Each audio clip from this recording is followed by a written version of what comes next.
So this second chapter really describes what ethical decisions that entrepreneurs need to make in just daily responsibility and how they go about their business. So they involve moral values, behavioral standards, and whether that be in the law, considering the law, organizational policies, and having just overall worldly moral stance is really important for entrepreneurs to have in creating a business and keeping one up and relevant in society. So this chapter starts out with describing different moral management styles, which can be amoral management, which is it's profiting without considering ethical consequences. Immoral management, and it's driven by like selfishness and self-interest.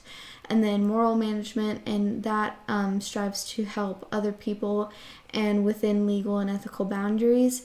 The benefits to ethical management are like it protects your reputation and reduces risks for legal trouble or anything like that. It strengthens the relationship with stakeholders and helps and to gain and stay with quality employees and quality customers and clients as well.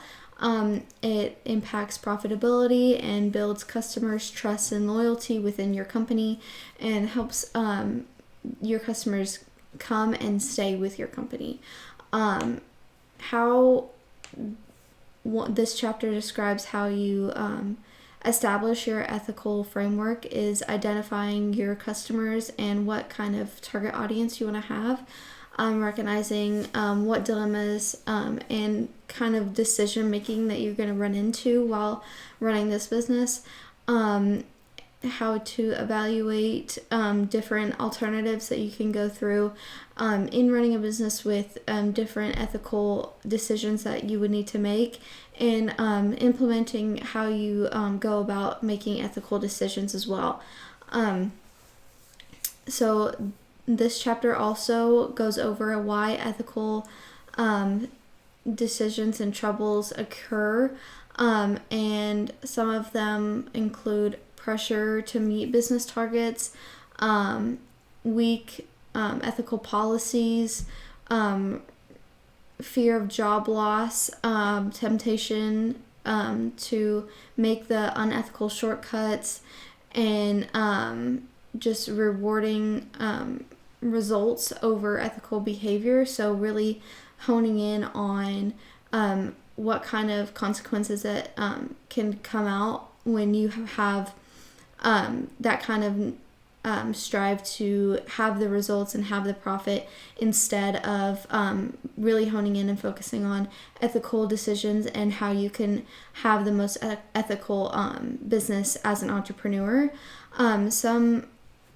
Some ways in maintaining ethical standards in the book and in our lecture says to create a company credo that the company goes by, and that essentially just means your statement and what you value in your company, as well as having clear ethical policies and enforcement, and really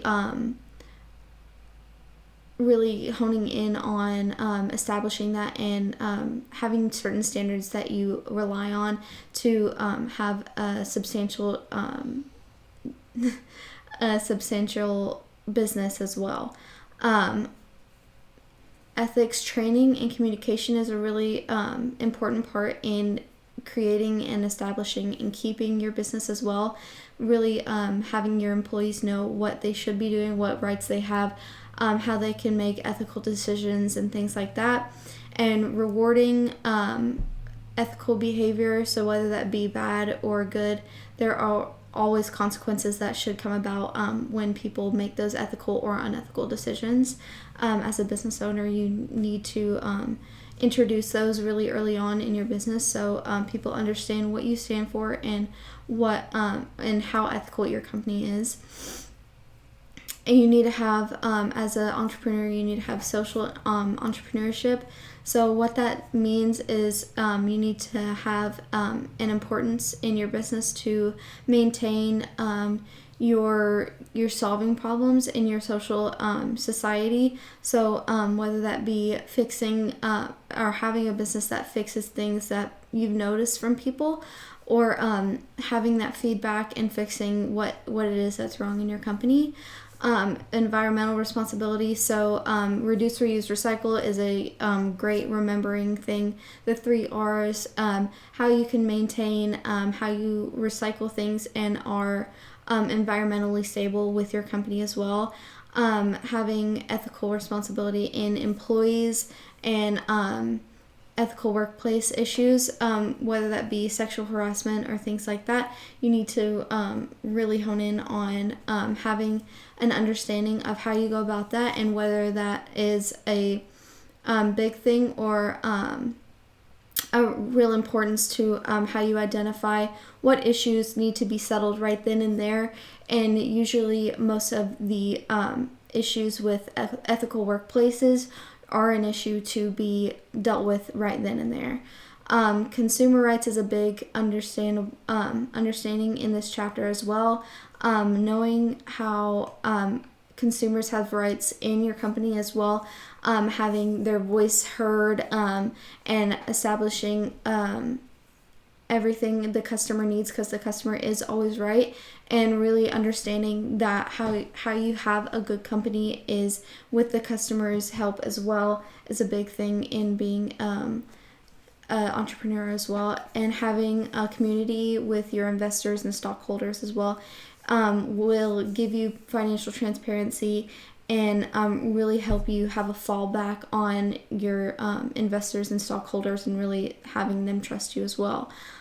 So beyond earning profits, businesses have the responsibility in making ethical decisions to contribute to their society in their businesses, and entrepreneurs play a really big role in our society, whether that be through culture or benefiting our society, whether that be fixing or providing things for our society.